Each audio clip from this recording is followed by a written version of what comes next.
coming back with another bullseye of a tutorial here today on the channel. Let's not waste no time. I want to drop the Ken Carson vocal tutorial right now. How to get the mainstream, professional, wavy, rage beat type of vocal. So let's get to it right now and let's go.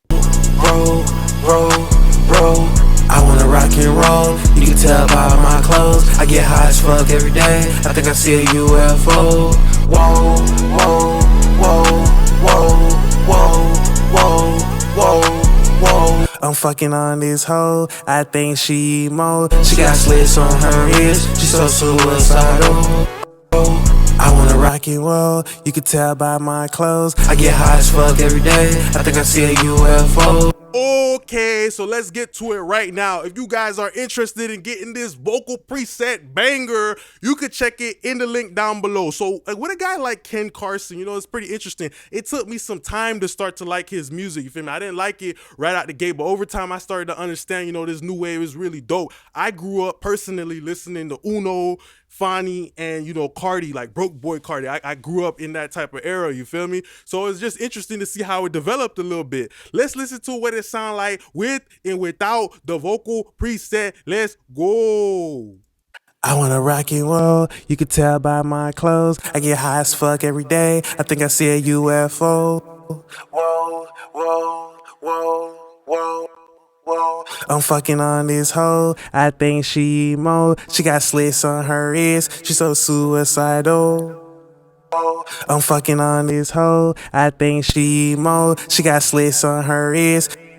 Very, very, very much of an improvement. You hear a lot of bit more of the intelligibility. A lot of the times with guys like Ken Carson, you know, when they rap, it's all about the vibe. This music, you know, what kind of put me off in the beginning, because they didn't really have too much lyrics, but I understand that Ken Carson's music is always about the vibe. It's about that vibe, that vibe, that vibe, you feel me? And a lot of time them boys come in the studio and they start mumbling, and they're like Jason, you know, Sofago, all them rappers, they come in the studio mumbling pretty much.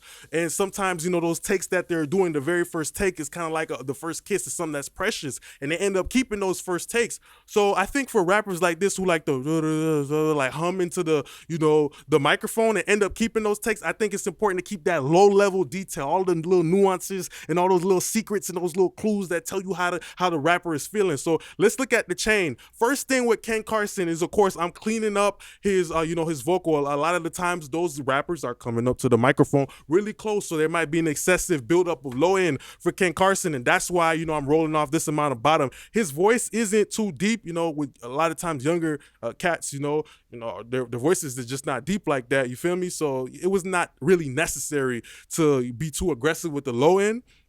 Just something very gentle, and it's always coming down to my slope, you know? Like when you do it like this, it's kind of like you have a jagged knife and you're just chopping off everything. But when you have a slope that's a little bit more wide open, it's kind of like just a slice of bread. Sometimes you might slice a bread, you might not slice it precisely, and that's not what we're looking for. We're looking for a smooth slice of low end from his vocal. She's so suicidal.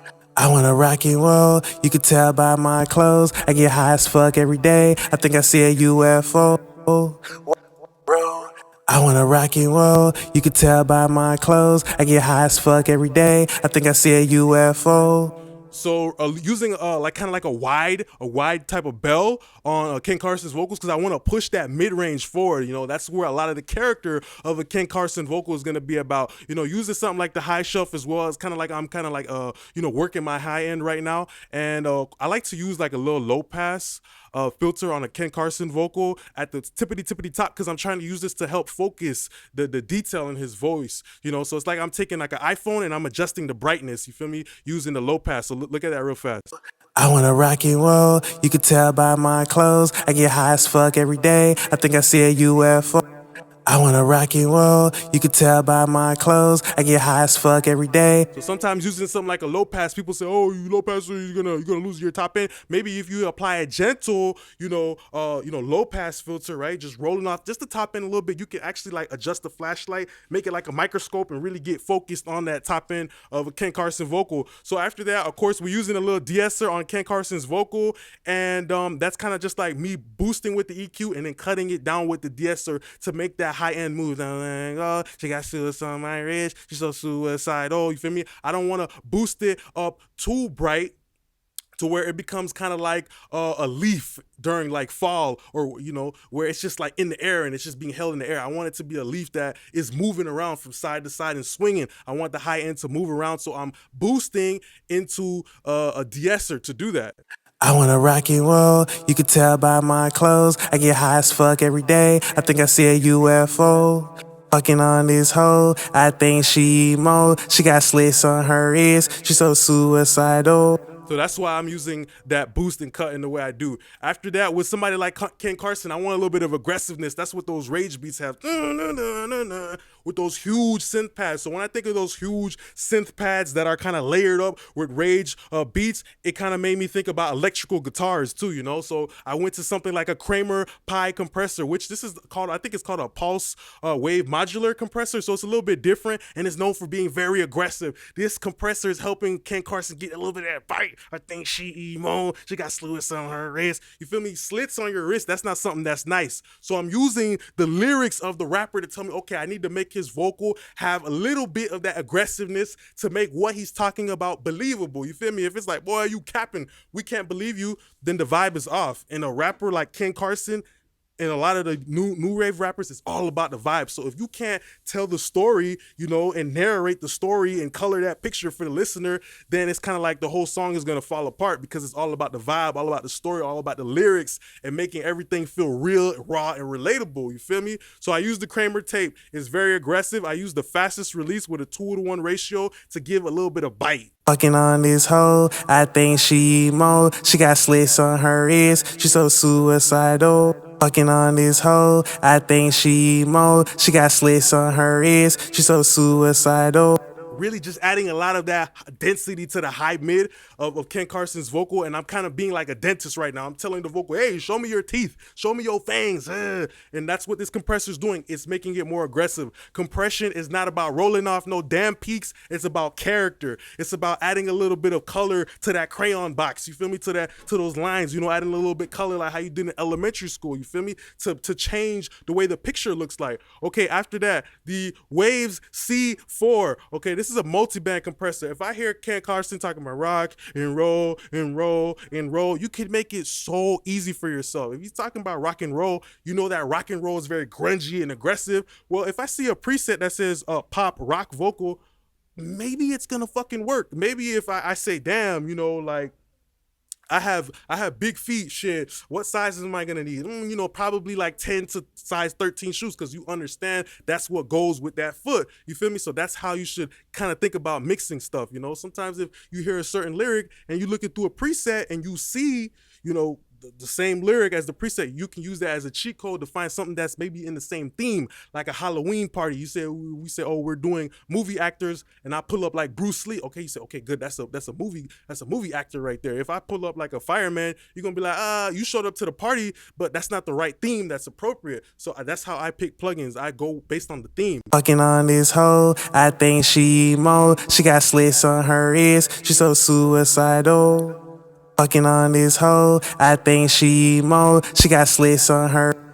So pretty much treating the vocal like Haagen-Dazs. We got this big nice scoop of ice cream. We scooping out the mid-range, and also like there's kind of like a really smooth type of sway to the high end too. That's kind of coming from the release times too. You know what I mean? So the release times are somewhat fast, but it's just the way the threshold is pulled down the whole way. Fucking on this hoe, I think she emo. She got slits on her wrist, she's so suicidal. I'm using that multi-band compression to enhance slits on her wrist, so suicidal. You feel me? Like, I'm using the compression to help it be like a surfer and, kind of move up. So that's another great way of using compression to influence the movement. After that, this is a very grungy type of beat. Those rage beats are aggressive and nasty and a little bit gritty. So I picked the SSLG channel strip, knowing that the SSLG channel strip is cleaner than the SSLE channel strip. And, it's kind of going to help contribute to that rock and roll, suicidal wrist, all that nasty type of dirty stuff he's saying. I want to enhance that by using a dirty channel strip, okay?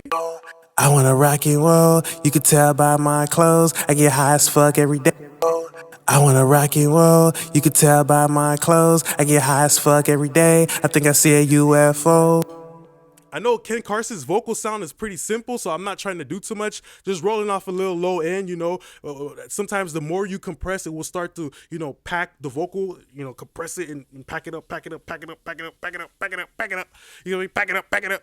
It's gonna pack it up to the point where, you know, you might start having a little bit of that low end build up. You know, like the deep part of the voice might start to come back and build up, even though we cut it in the very beginning. You know, once you start compressing, it's gonna start squeezing everything and making everything a little bit more obvious. You know, so yeah, just rolling off a little bit low end, kind of finding that nasally, you know, God bless you, achu frequency in the vocal, and yeah, this is nothing crazy. Just using a gate as well, because I feel like with Ken Carson's vocal, something like an expander, a gate, can help really tighten up his flow a little bit. After that, I used the RVox for presence. I just pulled it down a little bit, and this really helps a Ken Carson vocal cut through. You know, those rage beats, there's a lot of activity going on. There's this, and then, you know, the bass line too, sometimes that has like a saw, you feel me? That's vibrating too. It's a lot of chaos and stuff like that going on.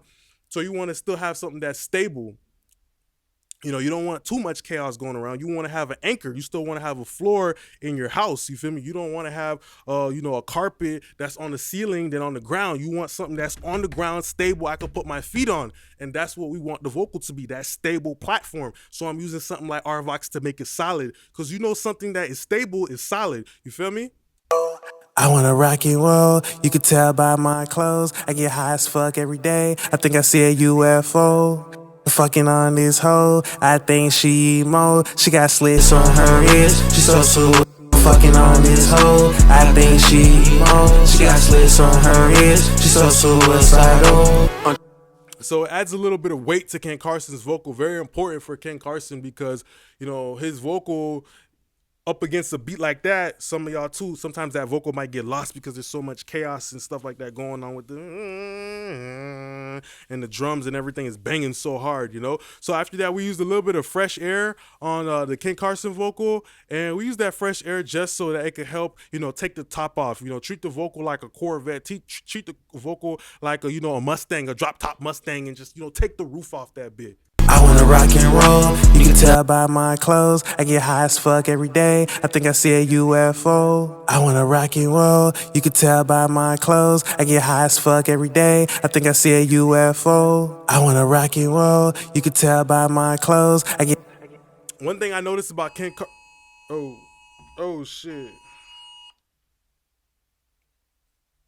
Sorry, Amber Alert. But look, one thing about you know, Ken Carson's vocal is the fact that with somebody like Ken Carson, his vocal has kind of like this crystally type of sound to it. And when you start to hear the auto-tune, it starts to bubble up a little bit, kind of like a Rice Krispie treat. It has like this little snack, crackle, and pop inside of his vocal that the auto-tune starts to, oh, you got shoes on her wrist. The only thing I can compare it to is like a crystal. You know, like a crystal, sometimes when you start to turn the crystal around, it starts to sparkle in like different ways. I feel like his voice, it sparkles, but in different ways, you know, based on what words that he's saying. You feel me? The high end kind of pops out a little bit in and out. So the fresh air helps with that a lot. Another great thing for Ken Carson, I'm starting to use a little bit of that, you know, that tape, that Kramer tape on Ken Carson's vocal, just to give a little bit more saturation, a little bit more distortion too. That distortion is very important for Ken Carson's vocal, right? Because that's what gives it that gritty, nasty tone, that, you know, that swamp monster type of tone, you know, that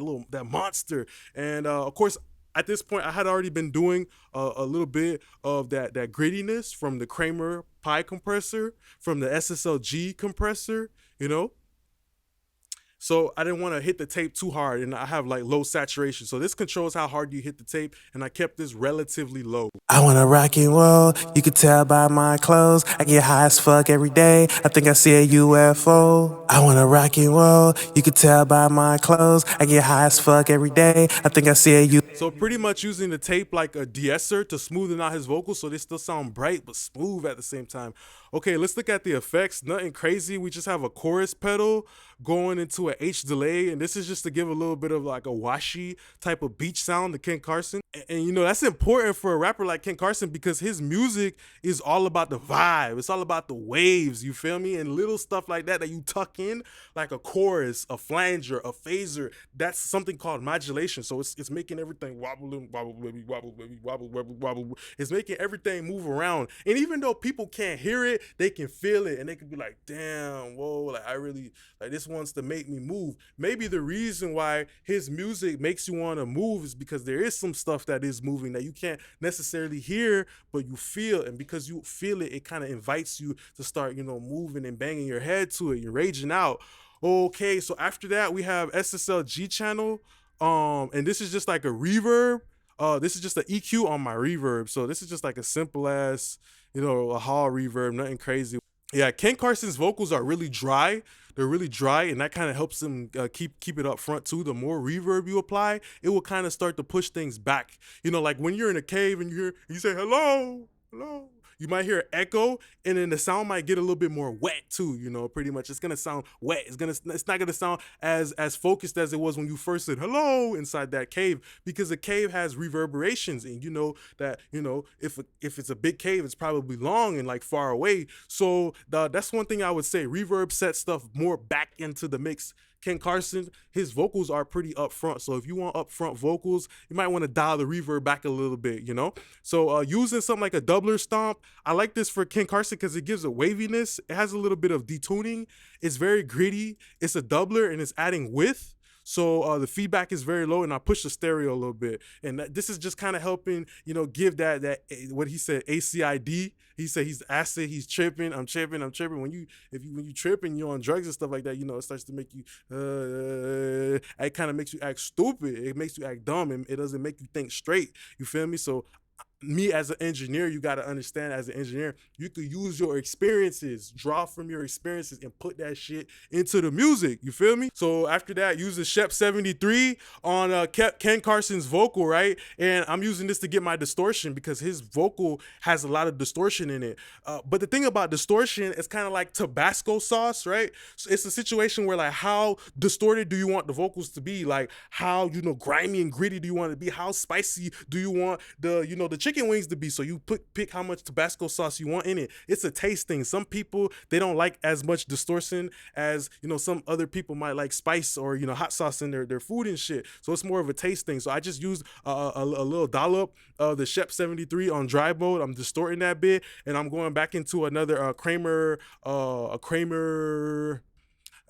pie compressor, right? And what that's kind of doing right there is I'm distorting, and then I'm crunching up that distortion, and I'm blending it back in. So the vocals feel distorted. It feels like it's sounding good with the synth, you know, that big rage, those big rage pads, they kind of have distortion in them too. It's making the vocal feel a little bit more glued.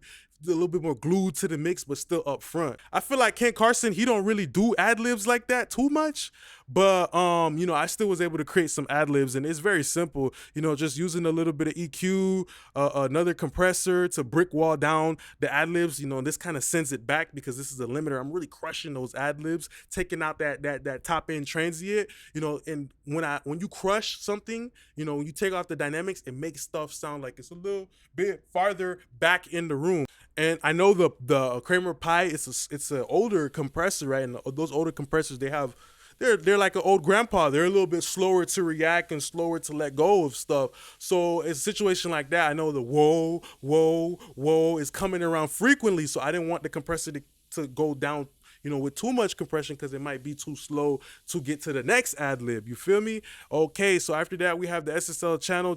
Using more compression to set it back, and I'm also using this gate to make the ad-libs pump a little bit. And then after that, we have a basic reverb, basic delay, nothing to even talk about. Most important thing about Ken Carson's vocals, though, is what I want to say is the reason why his music sounds like that is because of two things. I didn't hear nobody mention. I checked out a couple of the other videos from these FL Studio users. Oh, I'm so sorry. That was just that's a good joke. These FL Studio YouTubers. I'm sorry, bruh. you know, y'all boys ain't really that much younger than me, like probably like 2 to 3 years, a couple years. But it's just like I feel like these FL Studio YouTubers, they don't respect the game. They don't respect mixing. Like they literally like show a template and they don't talk about the artists. They don't talk about like the plugins. They just say, oh yeah, we'll buy it. You feel me? And I really don't like that stuff. So look, main thing about Ken Carson's music, why it sounds like that, right, is because he's using a clipper. He's using a clipper on his master bus. So that's the clipper is generating more distortion. You feel me? So the thing about the clipper too is that a DAW like FL Studio, it has one of the best clippers of all time, the FL Studio clipper. That's what make them beats hit hard. That's why people like making beats at FL Studio. But something that's important to know too about FL Studio is that FL Studio actually has something called 16-bit dither, right? So with that 16-bit dither too, you know, what it does is it kind of makes everything just hit harder. It like dithering is something I'll explain another day, but just know FL Studio uses 16-bit dithering, you know, for the most part, as well as a clipper, and that's why FL Studio sounds so good to make a damn beat in it. So if you want to get a song like that sounding like Ken Carson, maybe you might want to try to use a clipper. So you just kind of hear it kind of makes the whole beat feel a little bit more bold, stick your chest out. You feel me? That's kind of what it does. It is very subtle, but trust me, that makes a difference. Trust me. Every DAW does dithering. It's just that FL Studio has a specific way of doing 16-bit dithering that gives it a special sound. So yeah, if you don't have something like that, you can try to use a plugin like Good Dither to give you like 16-bit dithering and just put it on your master fader, and it will kind of make everything gritty. So that's pretty much like, you know, the end of the video that I got here today for y'all. You know, I just wanted to go in depth into Ken Carson's sound. I just want to say thank you very much for being a great part of my YouTube family. Don't forget to like, comment, and subscribe. Appreciate y'all now. Peace, YouTube.